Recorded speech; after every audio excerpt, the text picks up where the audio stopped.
Malouane Joffré au didgeridoo et Yann Gentil pour le sonore.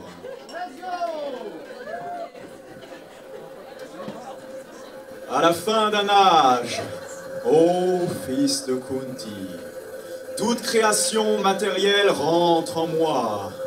Et au début de l'âge suivant, par ma puissance, je crée à nouveau.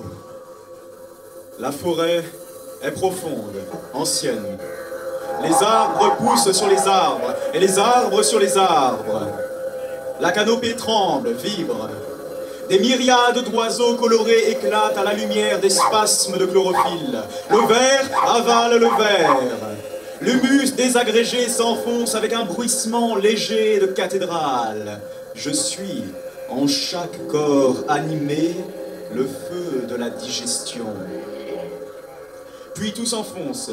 Le climax est aspiré dans la fragmentation. Des meutes de bêtes noires, des chiens jaunes dévorent les lichens. Des hommes poilus à tête de buffle, aux mufles de terre, chantent un poème orange sur l'aube et l'ivresse des roches.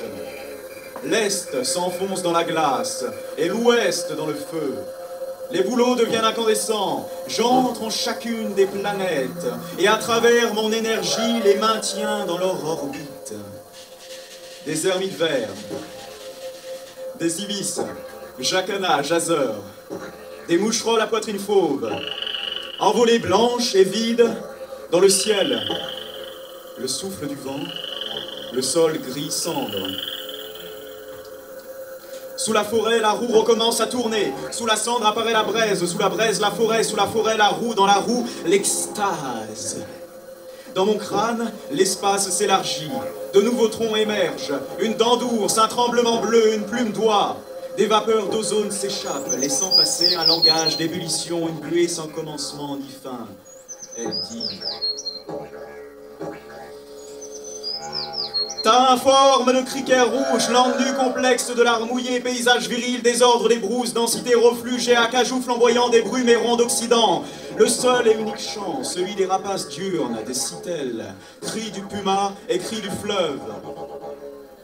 Sifflement du crotal avant la morsure et son dans l'éther. Je suis et le beurre, et le feu et l'offrande.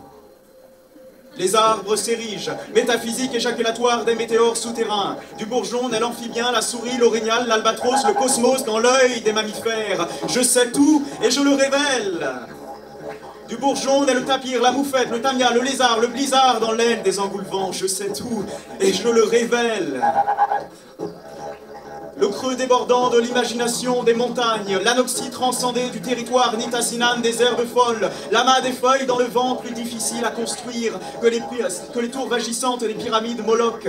Du bourgeon naît l'amont et l'aval, le sud et le nord, la brume et l'illumination, naissent les torrents, les océans et les grandes fosses de méduses à poitrine rousse, le démentiel éclat des cultes, religions et délires adorant la simple odeur du givre dans les matins froids du grand paradis. On entend l'eau couler, juste l'eau qui coule. D'un œil égal, il voit l'or, le caillou et la motte de terre. La végétation croît, foisonne. Verge d'or, onagre, épervière, les dons butum massette. Du ventre ouvert des chablis jaillit la danse sauvage des insectes, fourmis, odonates, grillons, lépidoptères. La danse sauvage et grouillante, les phasmes mécoptères, moustiques, libellules, hyménoptères. Aurore de sable, sein crispé des aulnes, chair tendre des bryophytes. Comme une caresse en vague, va-et-vient lascif, enlaçant les mousses. Nouvelle langue de photosynthèse. Espace vide. Temps vide. Le brasier commence à s'éteindre. Le bois craque encore, comme un os de lynx noirci par la cendre. Un coyote écoute l'air se raréfier en silence. Les cimes dansent, comme le font certains oiseaux à la surface des lacs. Un grimpeur brun cherche un ver sur le tronc pourri d'un vieux pin. Sur un bouleau, Betula papyrifera, un morceau d'écorce s'agite dans le vent, s'agite dans le vent, s'agite dans le vent. Merci.